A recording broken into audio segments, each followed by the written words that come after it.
Greetings and welcome back to my Game Talk. Today I'm going to be talking a little bit or extensively about Dragon Age lore, not specifically about Origins or Inquisition or Dragon Age 2 as it's oddly named, but general lore. Specifically, I want to talk about the Maker. I want to talk about the mythology of Dragon Age.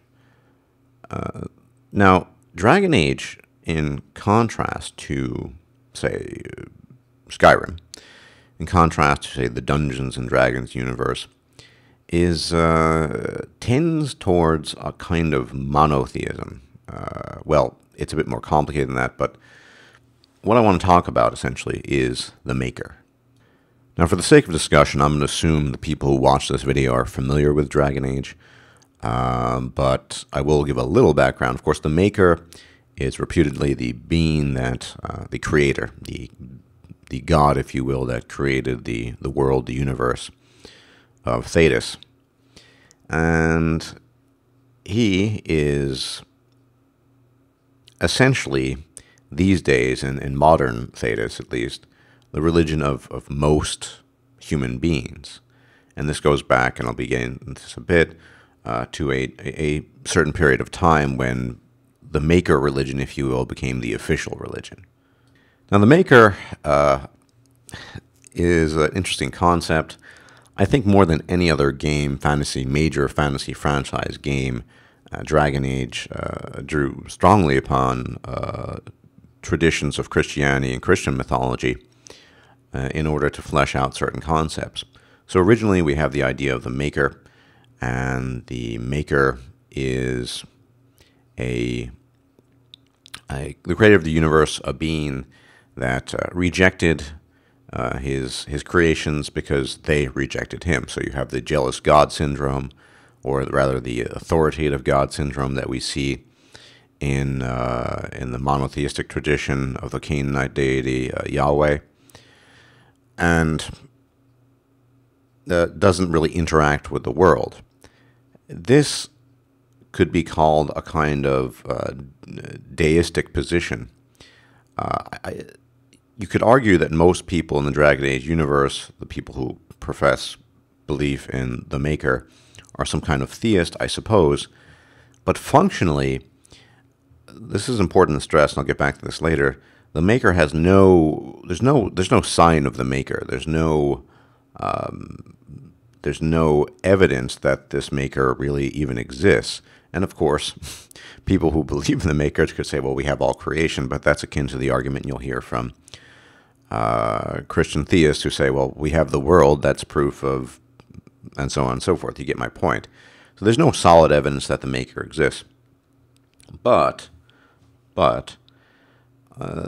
there nonetheless is a strong tradition that has arisen from worshiping him. So already have the parallels of the Maker turning his back on his children, his creations, because they chose to reject him. In the case of Dragon Age, the older generation, the ancient generation, chose to worship the old gods, essentially dragons, very intelligent, powerful dragons, later corrupted to become the so-called archdemons, the de facto leaders of Darkspawn and the Blight. But you already have this position. There's no physical, magical, or any sort of evidence really for the Maker per se, and much of the religion that centers around the Maker, that is a religion of the so-called Chantry. Like I said, I'm assuming you have some rudimentary knowledge of Dragon Age, so I'm not going to go too much into it. The Chantry is the religious institution that worships the being called the Maker. This religion is faith-based. Essentially, you have an entity, if it exists at all, that is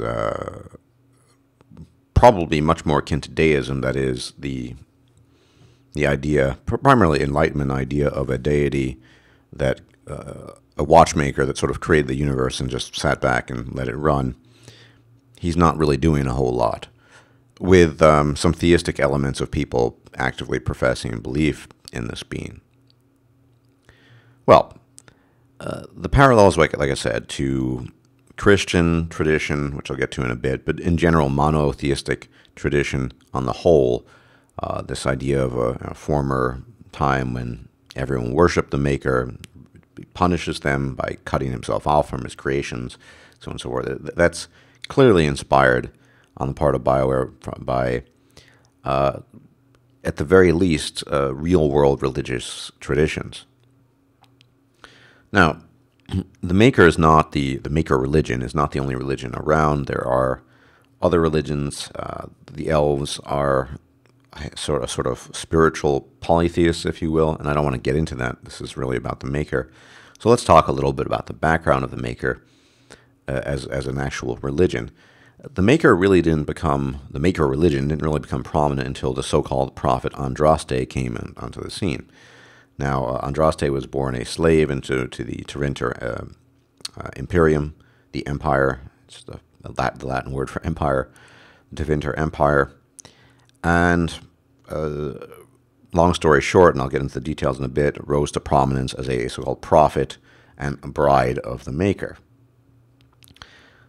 She began as a slave, a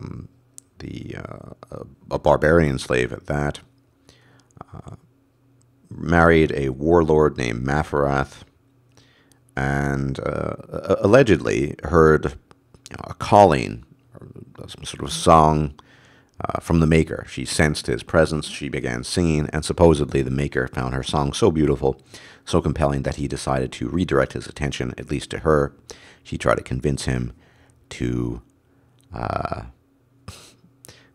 not turn his back on humanity, on the world, and return. When this is all happening, of course, you have the possible myth that the Tevinter Magus, the Magisters, the most powerful rulers of Tevinter, somehow mangled and with the Fade and entered into the so-called Golden City. Allegedly, the dwelling place of the Maker corrupted it. They get turned into Darkspawn, and once again, the Maker turns his back on the world, but that comes a bit later. So Andraste is this prophet, supposedly divinely inspired. She becomes a war leader, essentially, and fights against the Tevinter Empire, in particular because of the Tevinter's Empire and Tevinter Empire's, or Imperium, however you want to term it, its tendency to worship the old gods, these dragon beings, later to become the archdemons of the Darkspawn, each representing different things. So Dumat, the first archdemon, and probably the primary god, if you will, old god, that's what they call it, they're called old god of the past, was the primary god that we know based on revelations in the games, was worshipped by the Magisters of the Tevinter Imperium or Empire. She becomes a troublesome rebel, this Andraste, and mind you, BioWare originally had called her Augusta, the August one. There you go. I mean, inspired from real world history, I think so. Andraste becomes a problem for the Tevinter Empire. She is a rabble-rouser, a rebel, and she's managed to draw quite a following to herself as the prophet of the Maker. I mean, she is apparently the only person who can hear the Maker's will, his words, and so on and so forth, and is called the spiritual bride of the Maker. Now, of course, this is not a perfect analogy, but let's get to the Christian mythology here. You have Joseph the carpenter, husband of Mary. Mafarath is as a warlord, admittedly, but he's the earthly husband. Supposedly, she actually has children by him, in contrast to Mary. Mary is the impregnated, experiences parthenogenesis by the powers of our real-time God in our world. That doesn't occur with Andraste, but she does hear the Maker's will. So you have a kind of a combination of elements of the so-called Virgin Mary and real-world historical figures such as Joan of Arc, who probably was at least a little bit deluded, to say the least, So you have a war leader, but also someone who's the chosen of the maker of God. And she causes a lot of problems. Eventually she gets captured and is put to death, burned at the stake specifically by an archon, another type of magister or magistrate in this context, Hessarian, by the name of Hessarian. She's put to death, burned at the stake, and once again, this is the burning witches. Supposedly, if you were to believe some of the tales of Joan of Arc's death, this is how she experienced her death. And it's not all that dissimilar to a crucifixion. This burning of the stake. I need to do my research on this, but it could well be a routine practice of the so-called Tevinter Imperium Empire, just like crucifixion was for the Romans. But sometime after she's put to death and ascends to heaven as the bride of the Maker, where we heard that one before, Hessarian, the Archon magistrate, has a change of heart and becomes, I suppose, her first acolyte, a priest of the Maker and a servant of Andraste. Once again, not a perfect analogy, but Saul of Tarsus, formerly a persecutor of Christianity on the road of Damascus, the blinding light becomes not Saul of Tarsus, but Paul of Tarsus, a prolific writer of epistles and letters, all describing his faith in this Christ being this new God he's discovered.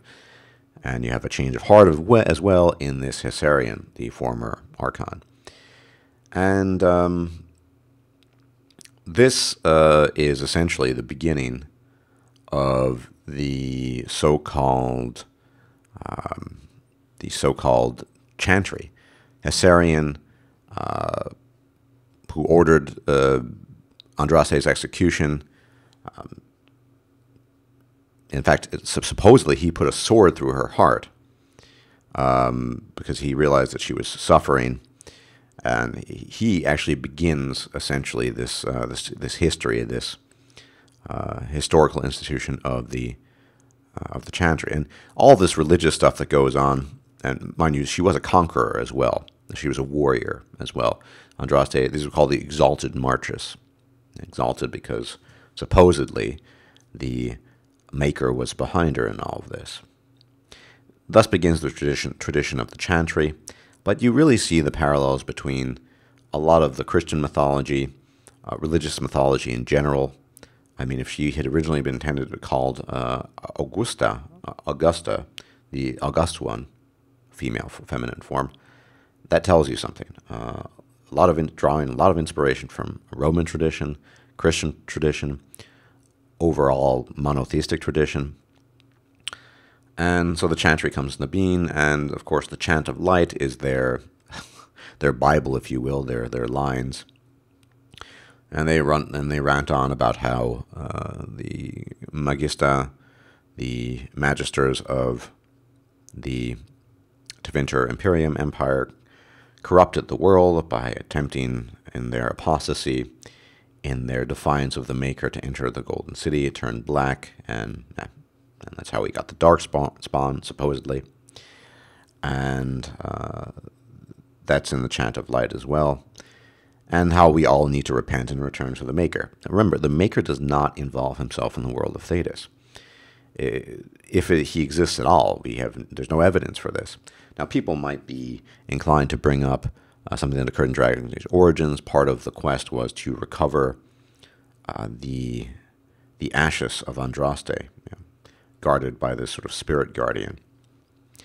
Well, another theory about Andraste is that she was simply a very powerful sorcerer. I mean, this is fantasy gaming. This is not reality, but it seems possible. It seems likely that Andraste's ashes were somehow mystical or magical. I think it's entirely possible, but powered by magic. Remember, in the world of Thetis, there's no distinction between clerical magic and magical magic. See, in Dungeons & Dragons, which is sort of a very purist world, if you will, there isn't just one, but clerical magic is granted and received from the gods, given to mortals for their for mortals' worship, and then the gods favor them with their spells. But magical magic can be learned, wizardly magic, if you will, that can be learned and acquired. So it seems to be some tenuous evidence to suggest that she might have been a wizard, although it seems unlikely. She was born a slave girl, rose to the position of a warlord. That doesn't seem likely. But that the ashes were somehow imbued with magical properties, not entirely possible. Either way, this is not evidence for the maker or evidence for the divinity of Andraste, despite people's ohs and ahs and gasping, especially the party members such as Alistair or particularly Leliana. But no evidence whatsoever for this. Now, the parallels, once again, is this idea of relic worship that you see in Christianity, the bones of saints and so on and so forth. You see this constantly. Supposedly they possess mystical properties, bones, pieces of objects that these so-called saints formerly owned, things of that nature. Either way, not solid evidence for the maker. So much of and here we have the parallels between the reality we live in, the real world, where you have this church founded on, well, faith without evidence. The same thing can be said for the Church of the Chantry itself.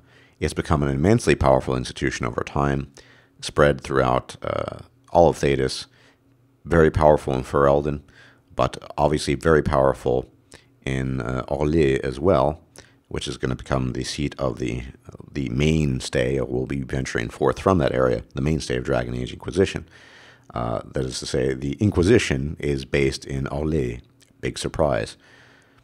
And you see the parallels that it's quite possible that the church, the real world church, having begun its transformation to a political entity, eventually becomes quite corrupt. And you see the same parallels with the Chantry, often regarded as a giant tyrant, certainly by mages. Well, let me briefly talk about the mages. Look at the Templars. Once again, this is evidence that the maker has nothing to do with reality. It's doubtful a maker of this sort exists. He might be a spirit being, but I don't. The evidence. I mean, it's some kind of fade spirit, but I don't know if he's a god or an entity of that sort. The Templars are not beings of magic. The Templars gain their power to curtail magic by being exposed to copious amounts of lyrium. Lyrium, there are different kinds. There's also red lyrium, but I'll not talk about that now, or at least a little later. Blue lyrium, blue color. It's why the dwarves are resistant to magic and can't become mages. The Templars imbue this, or imbue themselves with it, surround themselves with it. They become magic resistant and gain the ability to prevent certain kinds of magic from taking place, and so on and so forth. All as a consequence of taking in this lyrium. Not magical, not divinely inspired. Mineral. This is science, if you will. This is mineral power, the power of minerals. The mages certainly regard the Chantry, and by association the Templars with the wide berth, as the events of Dragon Age 2, as bad as the game was, certain events did take place. And the whole conflict that takes place there winds down to a conflict between the mages and the Templars, with the Templars trying to control the mages rebelling, and vice versa. Well, not vice versa, but chafing at that and not liking it. And you get this kind of miniature civil war. Anders, of course, blows up the Chantry, and well, everything goes to hell. Well, then you get this other faction, apparently these Red Templars that have been sucking in red lyrium. That's, by the way, a corrupt form of lyrium that can really drive people insane and grants them powers as well. But it's not really that safe. It's not the same as blue lyrium. More on that at another time. Get to Orlais. In Dragon Age Inquisition, and it is, of course, the seat of the Chantry now, since I believe it actually is, because that's where the main Chantry, or the main cathedral, if you will, is. But in addition to that, you have the Inquisition, which is taking its foothold there, established or has established its foothold there, as a response to, well, I suppose both the Red Templars, but primarily the mages, particularly in response to the Fade being torn open. Do we know why the Fade is torn open? No idea. I could speculate. For example, maybe it has something to do with Morgan's dark ritual. Probably possible, but unlikely. Who knows? Basic speculation on my part. I'm not going to add to it. The speculation other people offer.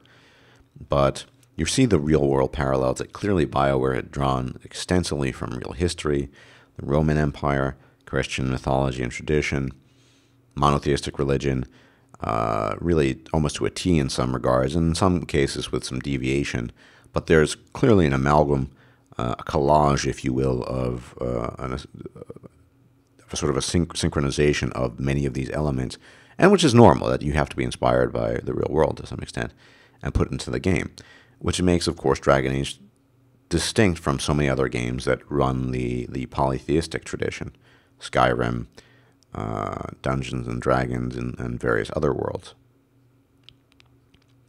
But it's no coincidence that you even have an Inquisition that is, of course, or under the auspices of the Chantry.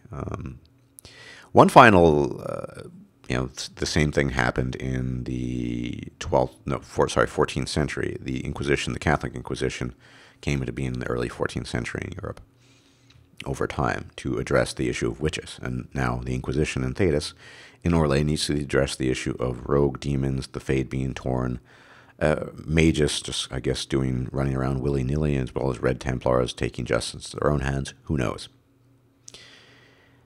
One thing I find interesting is if you, I did play most of the DLC for Dragon Age 2 at least once.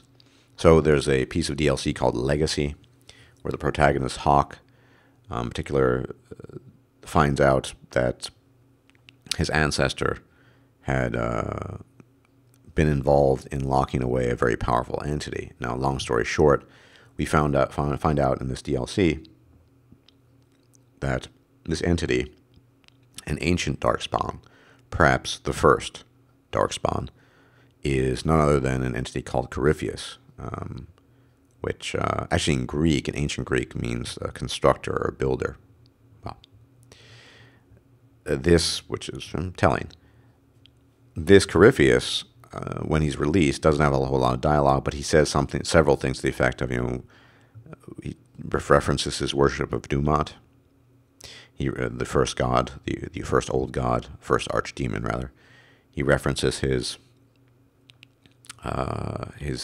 time that he was living in. He was in sort of in a state of confusion when he's released. In particular, he references one very interesting line, how the light turned to black, and he clearly looks like a darkspawn, although he doesn't recognize himself as such. Somewhat similar to the Architect, which is a topic for another time. When Anders, the rebel mage who blows up the Chantry, realizes, is present in the party and realizes he starts granting credence to the Chantry story. Now, I'm not going to go as far as to say that the Chantry story of the mages corrupting the world and bringing the blight upon the world and corrupting Dumat and what have you is true, in the sense that the Chantry tells it. The Chantry tells it from a theological perspective. It is a tale, a moral tale, if you will, a parable. But could it be that, I'm strictly in terms of the Fade, that there's some aspect or area or realm of the Fade that was prized, that the ancient magisters of the Tevinter Empire had attempted to breach and were corrupt in the process because they couldn't handle it, or couldn't complete the ritual they were engaged in? Entirely possible. Also entirely possible that that is the source of the Darkspawn. In fact, I think it's quite likely. What all this has to do with the Maker, well, it has nothing to do with the Maker. The Maker has no influence, no presence. There's not, to my knowledge, a shred of evidence that the Maker intervenes or involves himself in the world at all. All of it's based on historical claims, historical purporting of, well, Andraste was the chosen. Even the ashes, like I said, could just be magical and with their properties, and you just have the chantry. And like I said, the chantry is engaged in a theological discussion here. The Chant of Light is not a history book, and even Wynne, the old party mage and spirit healer in Dragon Age Origins, frequently talks about the power of metaphor and what have you. So, could it be true? Maybe. Could it not be true? Maybe. I think it is. The fact that we have a Corypheus talking about these things seems to indicate that there's some inkling, some shred of truth to the Chantry story. It clearly unlikely involves the Maker. It's unlikely it involves the Maker, but there probably is some element of truth to the idea of the Fade being involved and some kind of giant, mass-scale magical corruption that wreaks havoc amongst the Magisters and turns them into Darkspawn and, well, basically brings ruin unto the world. I suspect we're going to be hearing a lot more about that in the coming Dragon Age title. Interesting stuff, the metaphysics behind it all. Not a fan of the Chantry, so it's a bit odd that, assuming I'm around by then, I'll be playing and will be playing this role as the Inquisitor. Someone with I suppose, a belief, it's a role-playing game after all, in the Chantry and its bollocks teachings. Now, not a fan of the Chantry, but it's going to be interesting to see what happens with all of this, because we do have tidbits of information. I honestly think the information revealed in Legacy is probably the most important information, as bad as DLC overall was to date. Also, at the end of the Legacy DLC, it's not clear whether Corypheus actually dies or he transfers his essence to a Grey Warden that may or may not escape there. It's simply not clear exactly, so we shall see. But I think there will be a lot of revelations concerning this in the coming title, and I'm interested in seeing what's going to happen with that. Like I said, being High Inquisitor doesn't really appeal to me per se, but we'll see. I hope the insights are at least thought about. I do think there are a lot of parallels between the real-world traditions, particularly Christianity, and the Andrastian religion of the Maker, and something to think about. Anyway, as always, thanks for your support, your views. Appreciate it very much. Everyone take care, and may the gods, not the Maker, watch over you. Bye-bye.